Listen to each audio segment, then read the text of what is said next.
Brennan O'Neill has been absolutely unhinged this PLL season. The 6'3", 240-pound monster decided that scoring 2-pointers wasn't enough and started chucking the ball behind his back and in between his legs. And guess what? It's working.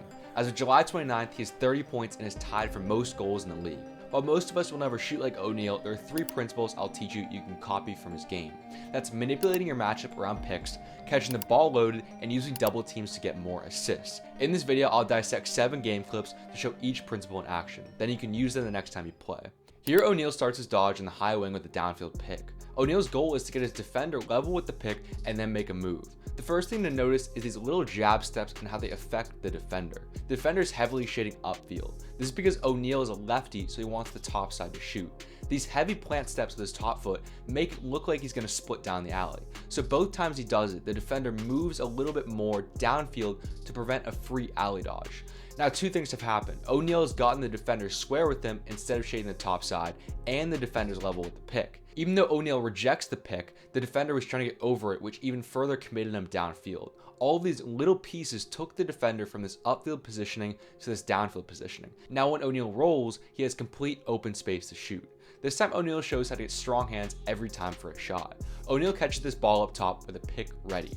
He wants the top side so he can shoot with his left hand, but knows he can't just split left. He starts with his face dodge down the alley for 2 reasons. The first is that it gets the defender to open his hips and start running downfield. The second is that it pushes the defender a couple yards backwards towards the pick. When Oneil rolls back, the pick is in perfect positioning and impossible to navigate. The last piece is the fading angle that Oneil takes off the pick. By moving away, he creates space from this D-mid on the pick. The only reason this works so well is because Oneil could score on the run from 15 while fading from the cage. But for most players, you should come off the pick downhill, even though the switch will meet you faster. If you get stronger and more athletic, the farther off the pick you can fade. You can take deeper shots, fade more, and get free hands. That's why D1 players spend their offseason in the weight room getting faster and stronger.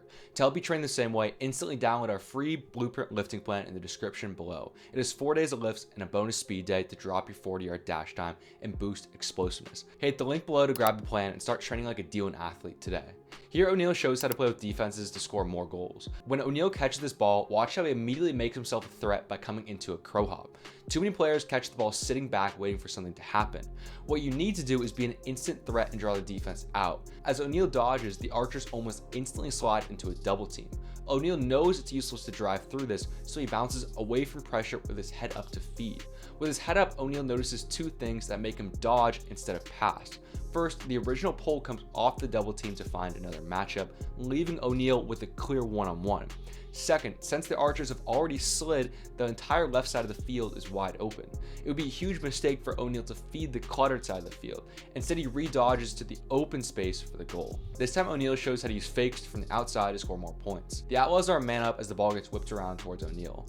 Once the ball is adjacent to him, watch how Oneil moves towards the ball with the stick already back in a shooting position.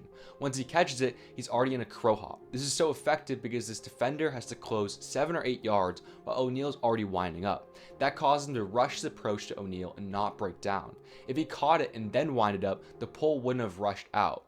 Oneil uses a face dodge to move his stick away from the pressure and then brings it back to the inside to gain the angle on the cage for the finish. The key is how he stayed downhill and didn't fade away from the cage. He took a hit because of that, but it's also the reason that he scored in the first place. Unlike the last 2 clips, Oneil shows when he should be patient to dodge after receiving a pass.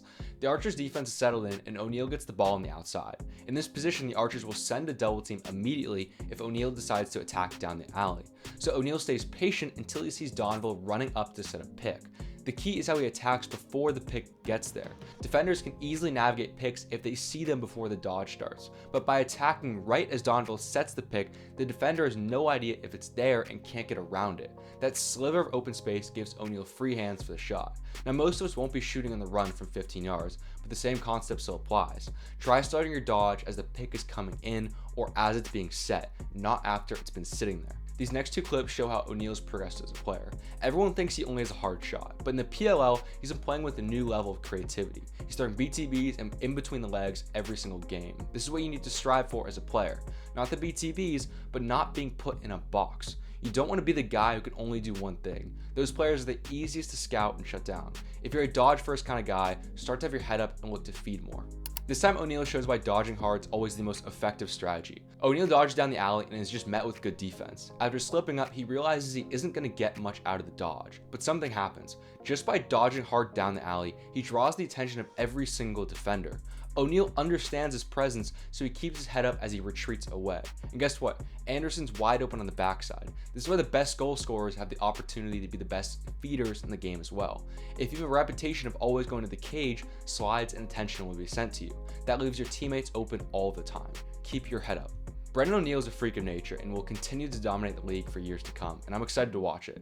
He's the perfect example of pairing athleticism with skill. Strength and speed will always be the cornerstone of top lacrosse players. That's why D1 players spend their offseason in the weight room getting faster and stronger. To help you train the same way, instantly download our free blueprint lifting plan in the description below. It has 4 days of lifts and a bonus speed day to drop your 40-yard dash time and boost explosiveness.